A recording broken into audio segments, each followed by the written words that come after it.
Ladies and gentlemen, boys and girls, children of all ages, Marshall High School proudly brings to you In Case You Missed American History.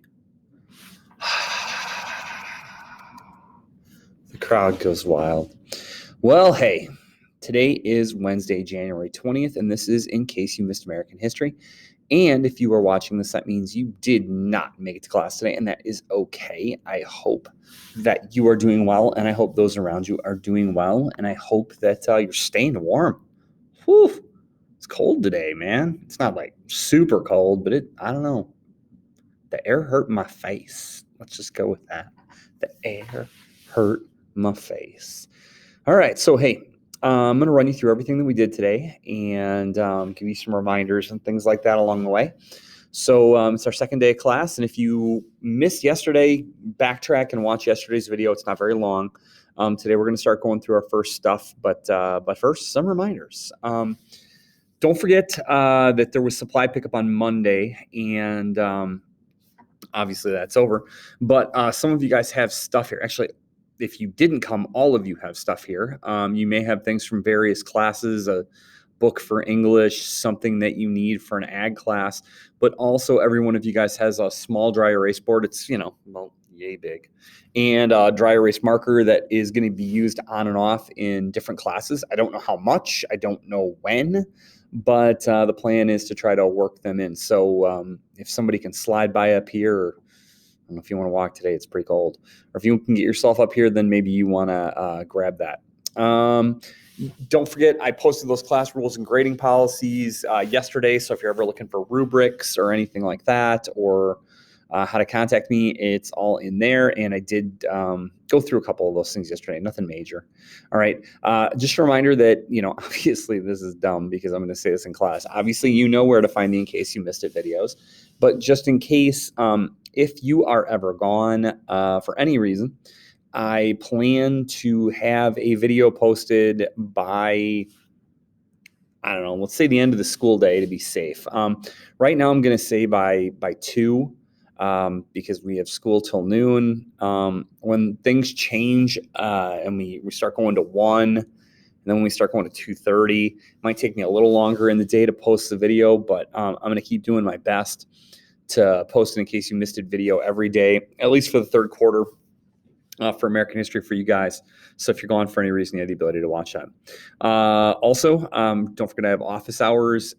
It's not really an office hour, office half hour every day from 1 to 1:30. And the link for that is in the classroom rules and grading policy. But if you ever you're like, I need to talk to him for a little while, but I can't find that link, just chat me or email me. I'll send you the link. But do remember I'm available to you outside of that time too. You just got to let me know. All right. And yesterday you got your first assignment of the quarter, and that is due on Friday by midnight. And hopefully there'll be some work time on that today. All right. Today, on a historical note, is Inauguration Day. According to the Constitution, January 20th, following a presidential election, is the day when the new president and vice president are sworn in. And so I guess I can still say president-elect at the time that I'm filming this. President-elect Joe Biden will be sworn in. I think it's about 11 o'clock Wisconsin time. And Kamala Harris will be sworn in as well. She will be the first female vice president of the United States of America. So historic day on that side. Obviously, anytime there is a new president, that is kind of a big historical event. A lot of things happen with the end of one presidency and the beginning of another, and it'll be up to history to decide, kind of the impact of those things as time goes on. And you personally decide the impact of those things as time goes on. If you have time, obviously I don't know what your day looks like, but maybe if you go watch some of the news coverage and see what people have to say and what's going on around Washington, D.C. Hopefully it's a peaceful day. So don't forget that's going on. So, this evening you won't have President Trump anymore. You'll have President Biden, and it won't be Vice President Pence. It'll be Vice President Harris. So if I quiz you on those things, you better get those right. All right. So today what we're going to do is we're going to look at the start of the Progressive Era, the unit that we're on. Then there's going to be some work time at the end. if you have time allotted for American history, I would use that for work. And remember, as always, if you have any questions, please reach out. I don't read minds yet, at least as far as I know. I'm working on it. And I think that's maybe some of you guys' mad dance moves over there on the side. I can just imagine. No homecoming dance this year, so we didn't get to see.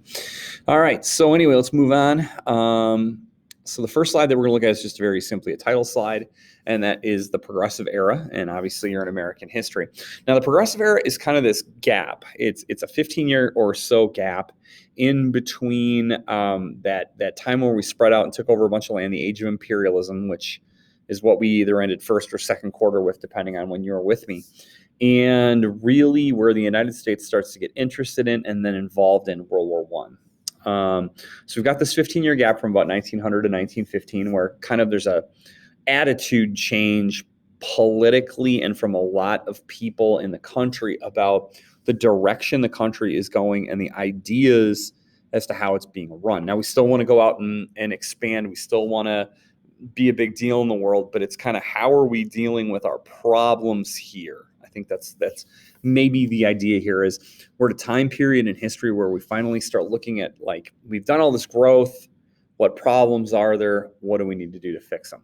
Okay, so that's called the Progressive Era. Remember, the root word of progressive is progress, so we're trying to make progress in the right direction. Okay, all right, so life in the Progressive Era was a lot different than it is today, but there's also actually a lot of similarities for it being 100, 120 years ago. And really what the Progressive Era was all about is it's all about coming up with new ways to try to solve the problems that had either existed for a very long time in the country or things that were new with technology or new with expansion. So in class itself, I probably tried to get answers out of people. I don't know if people are going to talk or not, but 1900 to 1915, what kind of problems did people face if they lived in this country? Well, some examples would be child labor. I put a picture right there of a kid.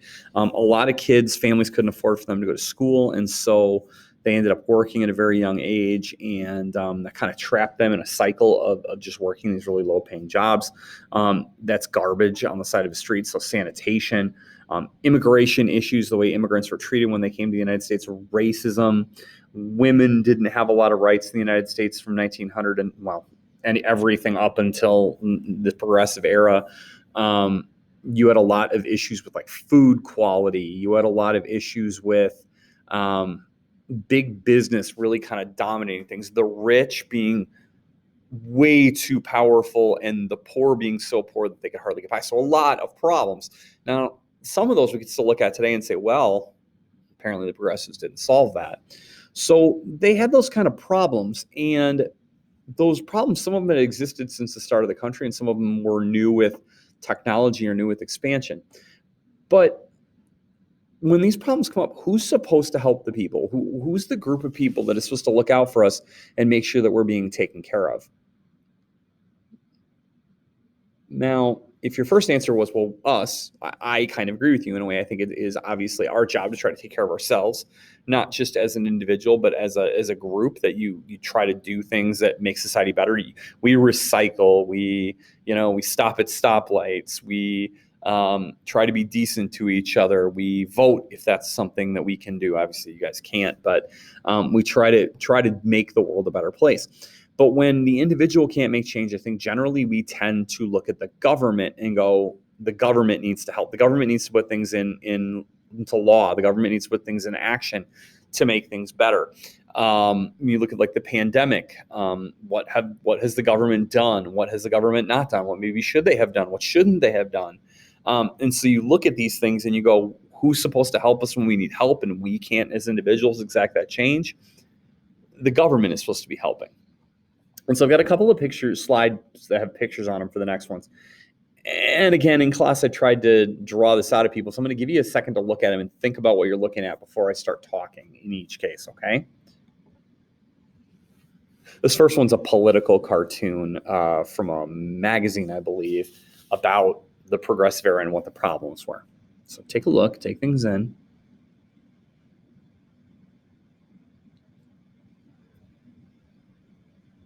What do you see? What stands out to you? What does it mean? So when I look at this, there's a lot going on in this. First of all, you've got Uncle Sam. I hope you know that's Uncle Sam with the stars and stripes suit on, and he is being blindfolded and he is being forced to walk the plank. Uncle Sam is often used as a symbol of America, the American government, sometimes the American military. In this case, he's blindfolded, which means he doesn't see what's going on, or he can't clearly tell what's going on, and he's being forced to walk the plank by some kind of goofy-looking old men. Let's move to the old men. Okay, the old men, and you probably can't see this, some of them have names on them. That says Armor. This guy says Hannah. This guy's got a name on his sleeve I've never quite been able to make out. But these people, I know this because I know who Hannah and Armor are. These people are some of the major business owners, some of the richest people in the country at this time period in history. And so it looks like they are taking over the ship and forcing the government to kind of walk the plank or do what they want them to do. Now, how do I know that they're taking over the ship? Well, it looks like they've pulled down the American flag and thrown it on the ground, which obviously they have no respect for because they're stamping on it, walking on it. So these rich business owners don't respect America, but they're raising up this flag. Now, the pirate flag is called a Jolly Roger. I don't know if you know that, but their pirate flag says trusts. That's big business. That's like monopolies and businesses that they're illegal and on the fringe of illegal. And obviously, I don't know if you can see this on the skull, it says labor. That's the workers. And so what I see when I see this is I see that big business was controlling the government and walking all over what America stood for and raising themselves up above everything else. Now, if you're like, dude, how did you get that all out of this? Well, not only do I see this, but I read the old article that this went along with. It didn't explain the cartoon, but obviously if you read the article, it makes sense. Now, if you got all that on your own, you get a 5 for today, not just a 4, but a 5. Okay? But again, take one look at that and now play all that back in your head. And let's move on. So the government isn't completely helpless. Some things are working. And what seems to be working for the government is in the last chapter, we talked about Teddy Roosevelt a little bit and his idea of walk softly and carry a big stick. And so that in this one to the left here, we've got Teddy Roosevelt. He has little round glasses and he's got a big bushy mustache. You usually see him with a big bushy mustache, little round glasses, and sometimes big white teeth because he had really big teeth. He's kind of a big dude. And he's got his big stick, which says New Diplomacy here. It looks more like a billy club. They made him look like a cop in this. But one of the things that seems to be working for the government is when we have strong leaders who aren't afraid to deal with problems early in the career of this, early in the country for the first 130 some odd years of this country, those people are able to get a lot done. But when we have weaker leaders or leaders with less personality, less people will back them, less people are confident, and they don't seem to get as much done. And things that have to change, if you take a look at this, there's Uncle Sam again. Okay, I'm highlighting over the top of him. This is like Lady Liberty or Justice. I'm not 100% sure which one. Justice usually has a blindfold on, and this one doesn't have a blindfold. And she's obviously got a sword that says Justice and Law. But we've got the Capitol building where Senate and the House of Representatives meet and they make laws. But then you've got this big businessman standing over the top of it with his cigar and his bag of money in his pocket. All right, and he is obviously standing over this in like a controlling position. And it looks like Uncle Sam and Liberty are reaching out to him, like asking for something. Are they asking for money? Are they asking for help? Are they asking him to like be more fair? Who knows? And so when I look at these two cartoons, I see one of the things that seems to be working is really, really strong out there leadership. But one of the things that needs to change is that big business and big money have too much power in our country. Now, again, is that any different today? Here we are. It's 2021. It's Inauguration Day 2021. Is anything different there than it was before? Up to you to decide. Okay, we're going to look at one more slide this morning, and this one's got some actual things that you need to write down or take a screenshot of. And so the progressives are born. Now, obviously, in order for there to be a time where massive progress becomes the focus of things have to be going pretty well. Okay. And what I mean by that is when things are going well, you've got two options. You can sit still and enjoy yourself. It's like, yeah, look what I did. Woohoo, baby, I'm number one. And you're going to do that for a little while, no matter what. Or you're going to go, woohoo, things are going really well. but we do have some problems. And since we have nothing major to do right now, why don't we focus in on those problems and see if we can fix some things and make woohoo, wee. Okay, that's kind of the idea. And so things had been going so well in our country, we were very optimistic. Now, if you don't know what optimistic means, that means positive attitude moving forward. They used to use the term growth mindset around here. Anything we do, we can set our mind to. The opposite of optimism is pessimism. That's where you always see the glass is half empty instead of half full. Pessimists think things are going to go wrong. There you go. Well, this is a great time of optimism in the United States. Things were going well for us. We had just won a war against Spain. We had just taken over, we bought Alaska, taken over Hawaii. We had this relationship with Japan. We found Midway Island. We were becoming a big deal. We had all the inventors and inventions. The Civil War was in our rearview mirror. Okay. And although we had our problems, we had a lot more things going well for us than we thought we had going wrong. And so the timing was perfect. So the progressive era lasts from 1900 to about 1915. There's no real perfect end date to this, but they always say about 1900 to 1915. Some people say with the start of a new century too, that was a perfect time for us to look at ourselves and go, okay, we're doing well, but what's wrong? What can we fix? So maybe that's why 1900.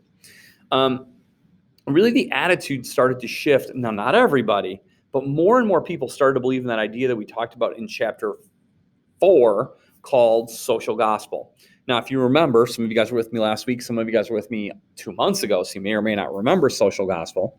Social gospel was that idea that it's your duty to help out people less fortunate than you. Okay.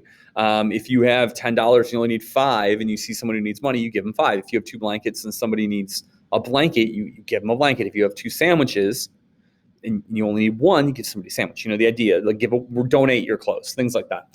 Look out for people that are less fortunate. And so the idea of social gospel really catches on in popularity and becomes something that becomes more the norm. Less social Darwinism that we talked about last semester, more social gospel. So the attitude changes about helping.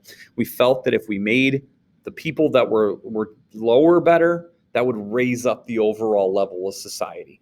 Okay. Now, the other thing about this is they thought that their mission, they thought that what they were trying to do, they thought it was righteous. They thought it was the right thing.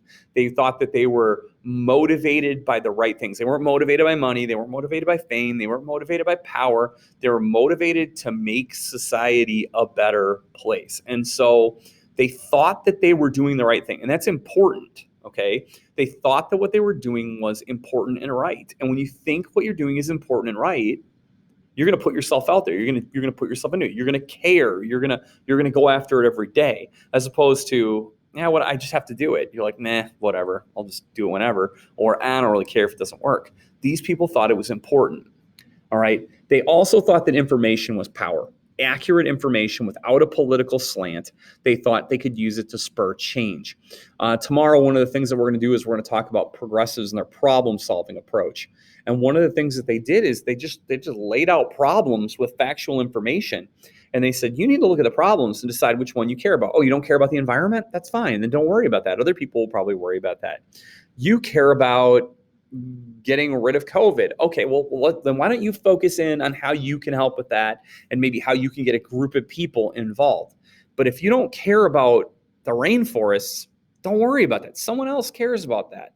And so, again, part of having this righteous mission was finding things that you cared about, informing people, give people information, because then you're going to draw in the people that want to help, and you're going to use that information, and I use the term to spur change or to make change happen, because you're going to draw people that are interested. You're going to take their passion for that thing that they're interested in, and you're going to try to fix it. And last but not least, they believed that change had to be driven by the people. And when I say the people, I'm not talking about the government. They meant us. People like you and me had to be at the core of change. Now, the government can get involved. We can pull the government in and say, this is what we want. This is what we're looking at. Here's what we're trying. Please, global warming. Please, COVID. Please, homelessness. Please, cancer. When we can, and we show our passion and we show them how we've started, and then we get them on board, and then money and power, and maybe we've even got some famous rich progressives that we can use along the way, and we do. And if you look at this, I just took everything the progressives did and tried to apply it to things that we're doing now or we're battling now. And so obviously although we're talking about the progressives in 1900 to 1915, we can apply this to things going on in our country today. We can use their problem-solving approach. Maybe it's good, maybe it's not. That's up for you to decide. And see where we get. See if we can eliminate some problems. And I'm not saying the progressives were perfect. I'm not saying that they even fixed the problems that were in front of them. In some cases, they ignored what was going on, and we'll talk about that toward the end. But I do think that there are some ideas that we can take away from this unit that we could use to not just make our small world a better place, but the whole banana, the whole thing, a better place. So that's it for today. Again, if you have time, get some work done on that assignment. If not, I'll see you later. Hope you're well. Have a great day.